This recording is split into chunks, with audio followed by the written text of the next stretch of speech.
You did it. You made it to the fantasy football playoffs, something that not everybody can say, but let's keep that momentum going all the way through the fantasy championship so we can get all that money, trophy, bragging rights, whatever it is. And there's still a whole bunch of league winners sitting on the waiver wire that we need to be stashing so we can create an absolute super team for later down the line of the playoffs coming up. You know I hate to waste time, so let's not do that anymore. Make sure to be subscribed if you're not already. It's still not too late to do that, but the number one stash for this week is going to be Josh Palmer. And this is a player that I did not want to keep to the end of the video because he deserves to be number one on this list. Everybody's forgetting about this guy. He's been on IR for a very long time. He's kind of one of those players that was kind of good when he was playing and everyone else just kind of forgot about him. The last game he played was in week 8. That's a lot of time with no fantasy points, no news, no nothing. And I already know the first thing you guys are going to say. Justin Herbert's out for the season. This offense is really going to take a hit from it. And to that, I'd say you're right. Not having a top quarterback like Justin Herbert that's top 15 in passing yards and attempts is going to be a pretty tough one to swallow on this offense. But the other thing I say to that is that this offense really hasn't been that good as of late anyway. So going from Justin Herbert to Easton Stick really won't be that big of a difference. Yes, it's a downgrade, but it's not like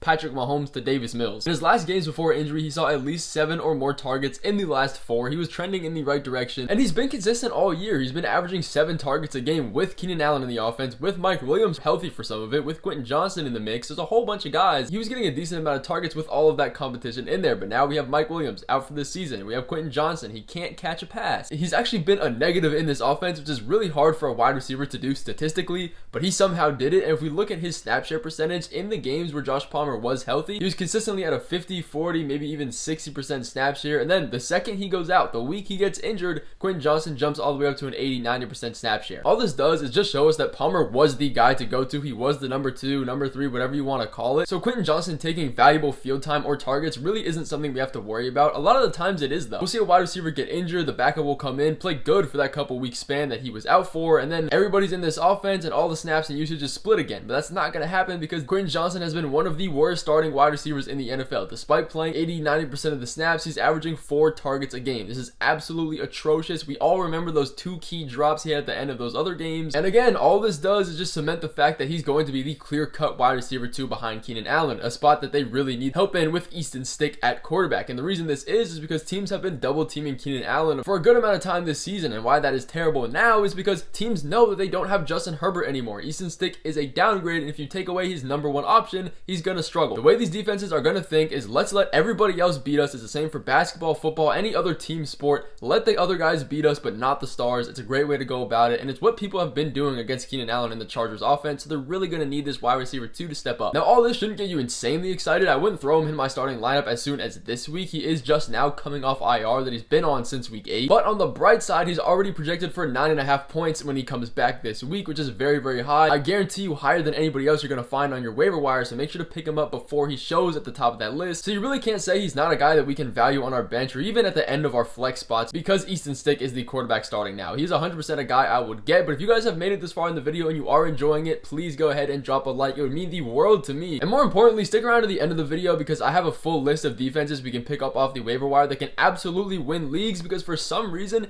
everybody is just sleeping at the defense position. There are literal league-winning top 5 defenses that are only rostered in like 15% of leagues. I don't want you guys to miss that. But the next guy we can go through and add, one that is criminally underrated, is Noah Brown. Go stash this dude, do whatever you got to do. He's only rostered in 50% of leagues somehow, and I guess I kind of understand where the narrative of this is coming from, but it doesn't make any sense. And the only explanation I can give for this is that CJ Stroud is dealing with a concussion because there is no possible way this dude is rostered in 51% of leagues after all of the waivers clear for the week. People really start to neglect the waiver wire once they make it to the fantasy playoffs because they're like, oh, I made it. There's not that many teams left. I'm just going to stick with the guys I got. But no, this is where we take the advantage. Yes, the Texans have been bad. Last week they played their worst game of the season probably. Their offense put up 6 total points. They had under 100 total passing yards. It was terrible for all the receivers, everybody in this offense. I mean, it's not very hard to understand because they played against the number 1 defense against fantasy players in the Jets. They allowed the number 1 least points to quarterbacks, wide receivers. They are super tough. So their performance really wasn't anything other than expected. Add the CJ Stroud injury, Noah Brown had 0 catches. But all people see is that fantasy point number and that 0 catches. He was terrible. He also had a 0 last week. He's had 7 targets in the past 2 weeks, but hasn't put up any fantasy points. And I'm not going to sit here and lie to you and say, oh, we shouldn't be worried about this because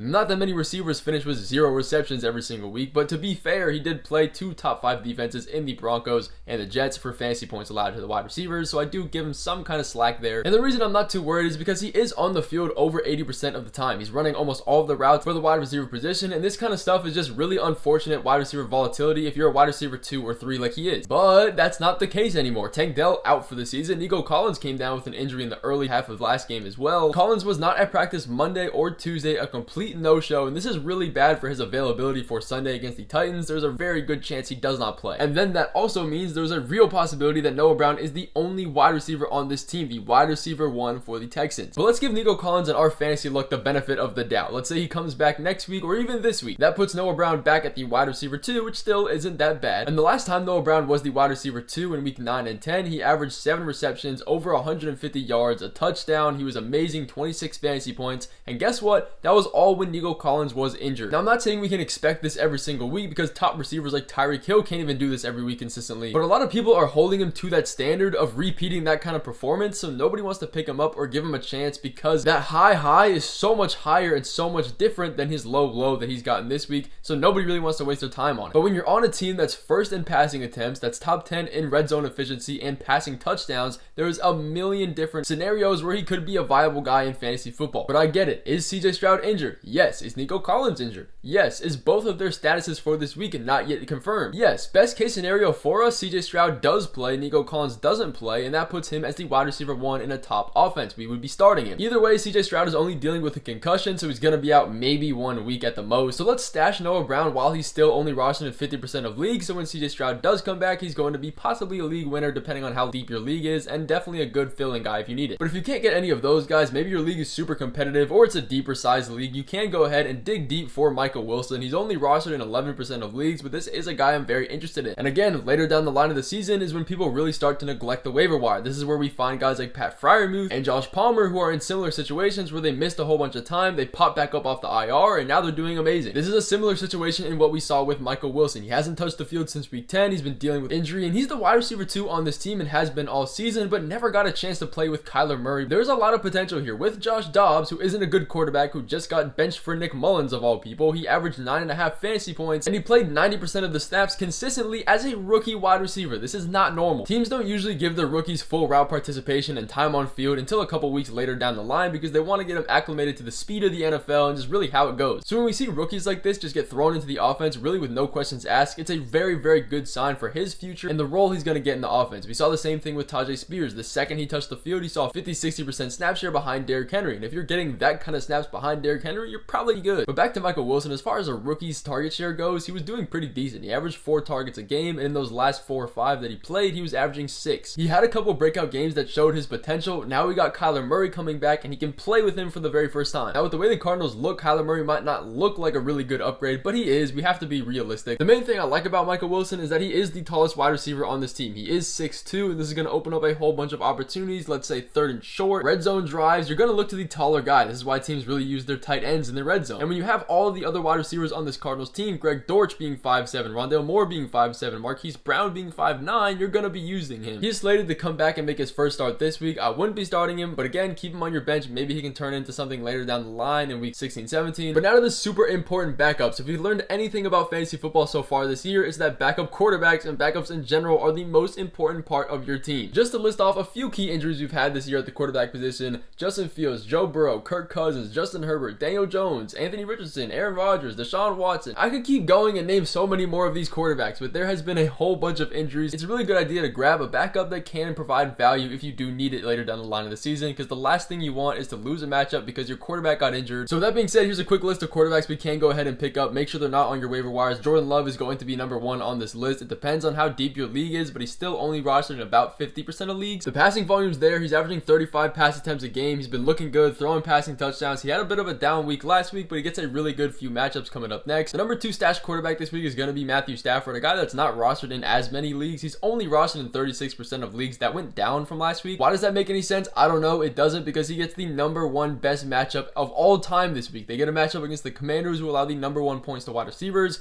quarterbacks. They have been absolutely atrocious. They are almost last in pressure rate now that they lost Montez Sweat and Chase Young. Everything has been down the drain. They are a terrible defense. Take this from a Commanders fan, and Matthew Stafford and the Rams have been on a tear recently. They put up over 30 points against the Ravens and the Browns, two of the best defenses in the NFL, and now they get the best matchup of all time against the Commanders. You can put 2 and 2 together. I would be starting him this week. Pick him up off waivers. He's an absolute league winner. I don't really have to talk too much about why he's a good option because he has the weapons, he has the matchup. But another guy, if all of those are already taken, you can go with Jake Browning. I can't believe I'm saying this, but he's actually been playing pretty decent. Again, he has good pass volume. If you look at his chart, it's not really hard to believe when you got a really good supporting cast with Jamar Chase, one of the best wide receivers in the league, a secondary receiver in T. Higgins, a running back that can catch passes out of the backfield and kind of be a safety blanket in Joe Mixon, and even Chase Brown. And he does have a small bit of rushing upside. Now, is it anything Lamar Jackson crazy? No, but any bit of rushing yards and upside we can get is something I'm going to take. It just gives a little bit more of a floor there. I'm not super in love with him, but the fact that he's the best option on the waivers is pretty insane. Pick him up just in case your quarterback gets injured. You want to have that safety blanket. But we also can't forget about the handcuff running backs. If you've been around this page for long enough, you know the guys we want. I'll make it quick. Here's a tier list of all of the guys that we should be picking up as handcuff backs. Even if you don't have a top running back, you can still go through and pick up some of these guys if you have some extra room on your bench because they could turn into league winners. I'm not going to list off the obvious guys like Jalen Warren, like Tajay Spears because they're rostered in pretty much every league already, but other guys you can get that are available are Ty Chandler, Keaton Mitchell, Elijah Mitchell, Kareem Hunt, Devin Singletary if you can get him, Tyler Algier, Rico Dowdle, Chase Brown, guys like that. They are a great addition to your team